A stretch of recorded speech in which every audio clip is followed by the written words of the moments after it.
Aku Nadia Rahmah, wanita berumur 23 tahun. Sejak ayah meninggal 2 tahun lalu, aku menjadi tulang punggung keluarga. Ibuku penjual kue, adik bungsuku masih SMA. Aku tak bisa bermimpi terlalu tinggi. Aku hidup untuk bertahan, bukan memilih. Sampai aku diterima jadi penerjemah lepas di forum internasional. Di sana aku bertemu dia, Pangeran Rashad bin Malik Al-Azmi. Tak ada peringatan, tak ada aba-aba, dia datang seperti badai. Pandai bicara, penuh perhatian dan membuatku merasa dilihat. Untuk pertama kalinya, kami berbicara soal puisi Arab, masa kecil bahkan luka-luka kecil yang tak sempat kusembuhkan. Ia mendengarkan, ia membuatku merasa penting. 3 minggu kemudian dia melamarku. Aku tahu ini cepat, tapi hatiku tahu kau berbeda. Aku ingin kau mendampingiku di istana. Mahar 150 juta akan kuberikan bukan karena kau meminta, tapi karena kau layak. Aku menatap ibu, air matanya tumpah. Baginya ini mukjizat.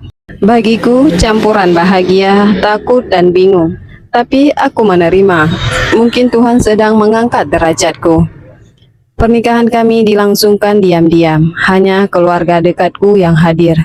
Rashad membawaku ke kediaman pribadinya di Abu Dhabi, megah, hangus dan dingin.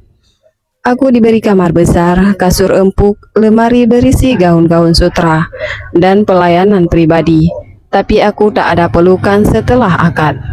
Tak ada cium tangan, ia tampak jauh. Istriku yang pertama sedang sakit parah di Eropa. Aku butuh seseorang di sisiku di sini, katanya suatu malam. Aku hanya mengangguk, aku tak berani bertanya banyak. Bagiku, cinta bisa belajar seiring waktu. Bukankah itu kata ibu? Malam itu, malam pertama kami, aku berusaha sebaik mungkin. Memakai wewangian bunga, berdandan sebagaimana yang dia suka. Tapi saat dia masuk kamar, ekspresinya tak berubah. Berbaring, tak ada senyum. Tak ada kelembutan, yang kulihat hanya hasrat kosong dan kekuasaan. Seolah aku bukan istri tapi objek yang dibeli. Tangannya kasar, ucapannya dingin. Aku menangis tapi dia hanya berkata, "Sudah menjadi hakku, ini tugasmu."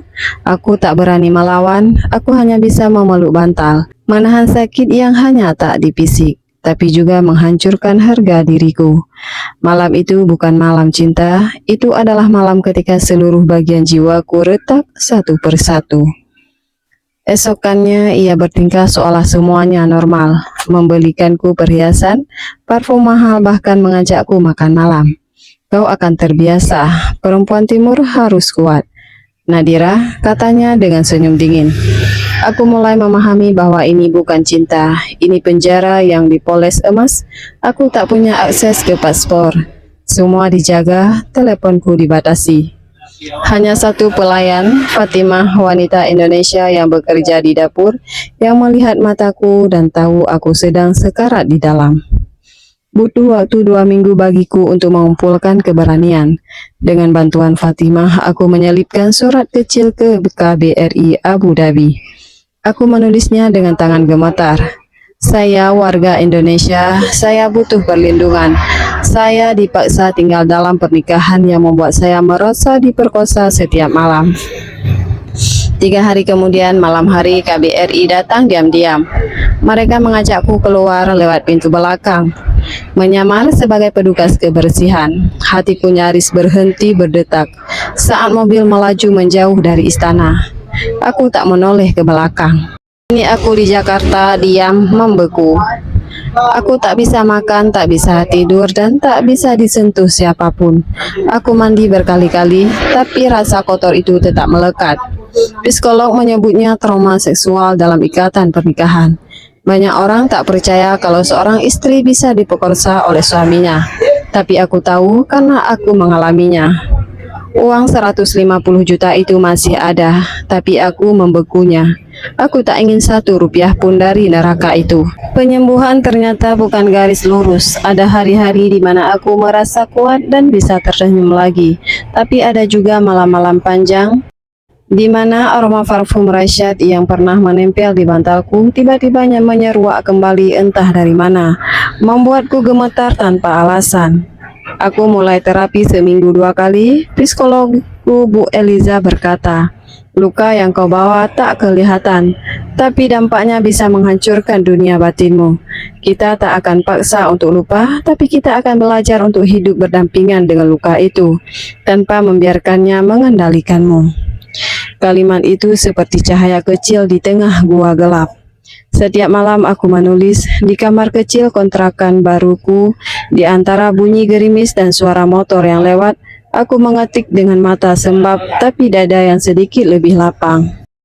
Kutulis semua bukan hanya kisahku, tapi juga kisah Fatimah yang bekerja 18 jam sehari demi anaknya di Bandung. Kisah teman-teman terapi grupku, perempuan-perempuan yang tersenyum di luar, tapi hancur di dalam.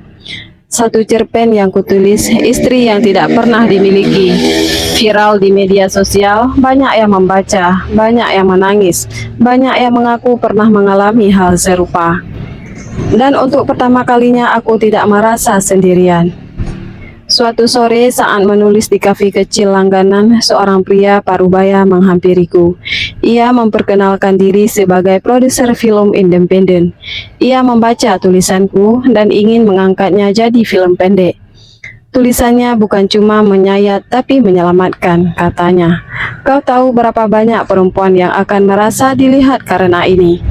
Aku menatapnya. Dulu aku merasa hidupku hancur karena dipaksa terlihat oleh seorang pria, tapi sekarang aku ingin kisahku benar-benar dilihat. Bukan untuk dibanggakan, tapi untuk menyentuh hati dan mengubah dunia. 3 bulan sebelum film itu tayang, aku menerima email dari alamat asing. Subjeknya hanya satu kata, maaf, itu dari Rashad. Aku tak tahu caraku mencintaiku. Aku tak tahu caraku mencintai. Aku belajar bahwa kekuasaan adalah segalanya. Tapi melihatmu bicara di sebuah podcast tentang penyintas membuatku sadar, aku adalah luka itu sendiri. Aku tak pantas dimaafkan, tapi kuharapkan kau bisa sembuh. Aku membaca, menangis, tapi tidak membalas. Karena ini bukan soal dia lagi. Ini soal aku. Tentang perempuan yang dulu dibeli dengan mahar 150 juta. Tapi sekarang tak bisa dinilai dengan harga apapun, karena aku sudah kembali memiliki diriku sendiri. Kini aku mengajar kelas menulis untuk penyintas kekerasan. Kelas kecil tapi penuh tawa dan air mata. Aku tak tahu apakah aku sudah sembuh, tapi aku tahu satu hal. Aku tidak lagi hancur, aku sedang membangun. Bukan untuk kembali seperti dulu, tapi untuk menjadi diriku yang baru. Yang cara mencintai dirinya sendiri lebih dari siapapun. Dan ketika aku melihat ke cermin hari ini, aku tidak lagi melihat korban. Aku melihat perempuan yang bertahan.